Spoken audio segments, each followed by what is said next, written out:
Welcome to Section 420, Talkin Yankees, a podcast. Well, Marcus Stroman finally surfaces after skipping on the first 2 days of the workout. Stroman finally showing his face there on Valentine's Day. How sweet of him.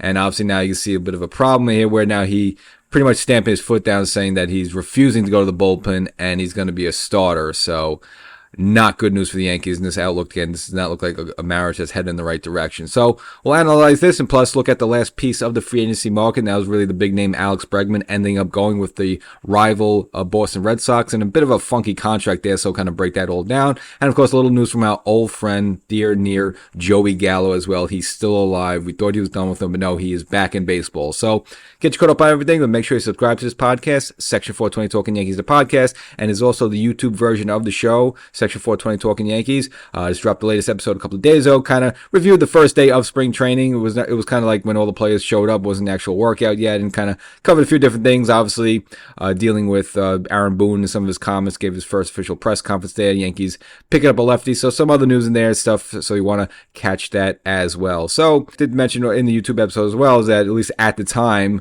we thought everything was kind of smooth sailing with Marcus Stroman. Again, in Boone's press conference, he mentioned that him and Stroman had a very good conversation. Everything was positive, all good vibes. Now, that was Tuesday the 11th, when the players, began pitchers and catchers supposed to show up. Now, the first official workout was supposed to be Wednesday the 12th.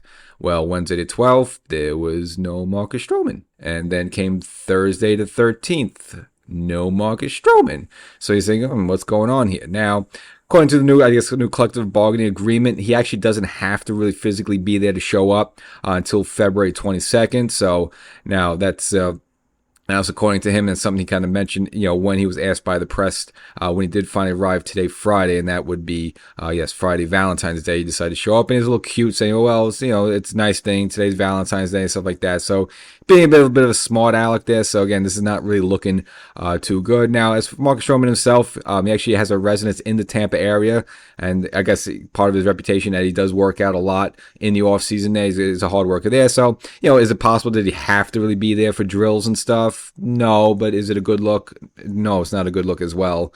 And the fact that he kind of mentioned that he didn't have to be there until the 22nd. Now, he's kind of doing everyone a favor by being here on the 14th. And again, but the most annoying part, or I guess the part that's going to be, going to cause some problems is that he's seemingly refusing to go to the bullpen, saying he is a starter, starting pitcher, and he could go out there and give 30 plus starts per season, which he probably could, but again, there's only 5 slots there in the starting rotation. That's the problem. If you're not the best of the 5 there, then there's a little bit of a problem.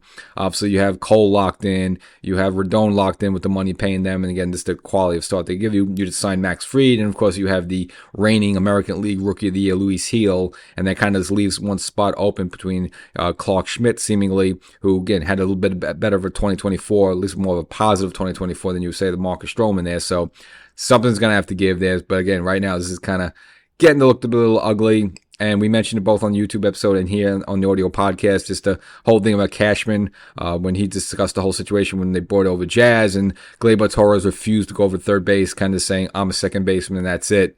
Again, not really the greatest for a team player there. So we're seeing a little bit of this now with Marcus Stroman. So I don't know exactly how he resolved this. I'm going to use cross your fingers and hope that he beats out Clark Schmidt, or do you say, all right, you want to be a starter only, then put you in AAA, start in AAA. I mean, I don't know exactly how you get out of this mess. Again, you're paying the guy $18 million per year, so you would assume at least Cashman is going to be working the phones to try to get this guy out of here, because you just see it being a malcontent at this point there. I understand if you don't want to be a starter, fine, but you're being paid to do a job, so you're fine. No one's asking you what your opinion is. They put you at first base and you got to play first base. It's not really anyone's opinion there. So this is where this is headed right now, but it's not really heading in a good direction with Stroman. So, but even though he says, well, he's fine with Boone, he's fine with his teammates, so get along with everybody, nothing's changed, but you're literally refusing to do something. That's kind of a problem. So let's just wait and see how this resolves. But then does not look too good there.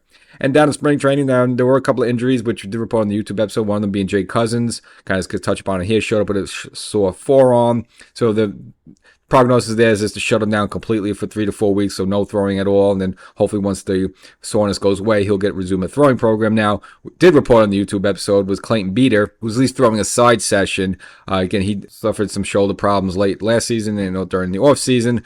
His recovery time looks like he's back because he's already throwing, but the Yankees announcing that they've made a decision on him. They're going to look at him as a bullpen pitcher, just figured as, high velocity, swing and miss type of stuff. This makes more sense for him to come out of the pen for an inning too, just blow guys away, a la someone like a Luke Weaver, for example, like that. So he does have starter stuff. And when the Yankees originally traded for him, they got him from the Dodgers. That was the Joey Gallo trade. Again, he was being conditioned and stretched out to be a starter there. But I guess maybe some of the shoulder problems, maybe it's just not working out for him. They figured, you know what?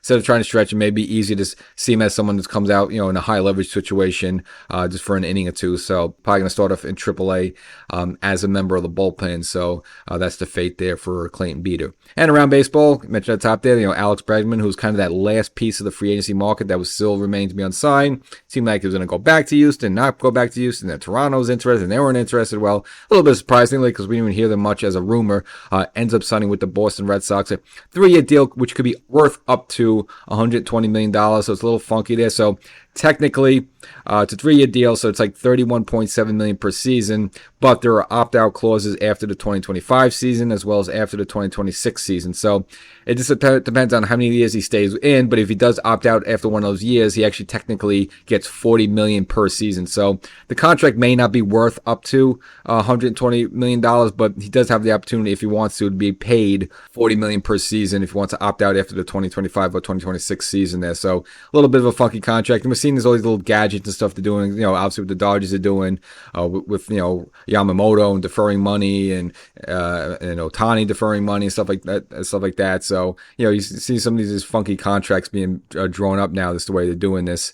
But yeah, now Alex Bregman joining the Boston Red Sox, which, you didn't really think of them as a threat to the Yankees. You still don't, but, they kind of got a little bit of a young nucleus that could be annoying there. Now you add a good veteran like that, and I think he should be good for them. Third base, right-handed power hitter, a green monster. Have to be a rocket science to see how that's going to work out for them. So, and they got to look at the Red Sox a little bit more. They're going to be a little bit more of a threat for the Yankees. I still think Yankees are clearly the better team than them, but, they can be a little pesky with Rafael Devers and others and gets a little something going there. So, that's something now the Yankees have to be concerned about in the AL East. And lastly, Joey Gallo, I mentioned earlier there. So we thought we were done with the guy.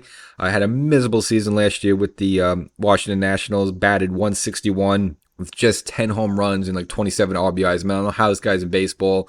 He had like a 39.2 strikeout ratio. So basically, this guy strikes out pretty much close to one third of his at bats end up in a strikeout, and he's just a strikeout machine. We all know the deal with him there, but it's just been getting worse and worse and worse with him. And he's only saving grace about a couple of Gold Gloves he won in 2020 and 2021 there. But other than that, this guy's just like automatic strikeout where once in a while he'll get into one and he'll hit it like 400 feet. But nevertheless, the amount of strikeouts is just ridiculous. Well, he gets yet another life, so he gets a 9 life there at age 31. Signing a minor league deal with perhaps the worst team in baseball, the Chicago White Sox. So again, that's just a perfect match for you. You got one of the worst players and on one of the worst teams, so that should really work out there. But it's a minor league deal, so I guess they could bring him in to see if he's got something, a veteran presence, who knows, all that stuff there. And just ironically, it was Joey Gallo who the Yankees traded to the Dodgers to get Clayton Beater there. So kind of ironic, these both two popped up in the headlines nearly the same day. So that's mainly the episode with Marcus Stroman. So he's here. He's finally showing up. But again, it's not a good attitude. Missing a couple days of the workout, which again, he wasn't mandated to be there. And then kind of shows up, a little Friday with some cute comments. And again, putting his foot down that he's a starting pitcher and that's it. He's not going to the bullpen. Now, again, is that just bluster? Is that him just being confident in himself and just saying that, but he'll take any job? I don't know, but again, this is not looking well. Last season, that pretty much both sides got, I know even though Cashman and him had a little bit of a bad history, and, Stroman did struggle in the second half there, but there were really no bumps in the road. And this was kind of, some of the danger bringing him in. I mean, he was kind of the type of guy who rubbed people the wrong way. There was a little bit of that danger. Remember the issue where, he would go on X and go back and forth with fans and stuff like that. It's like, do you really want this type of guy in there? Well, last season he was all right. I know the whole do-rag under the hat is exactly the Yankee way and the Yankee look. But other than that, he was okay attitude-wise, but now you're just seeing a totally different, at least the start of the season right now, and this not looking good. And again, I just don't see how this is getting any better, but we'll wait and see. Catch you next time.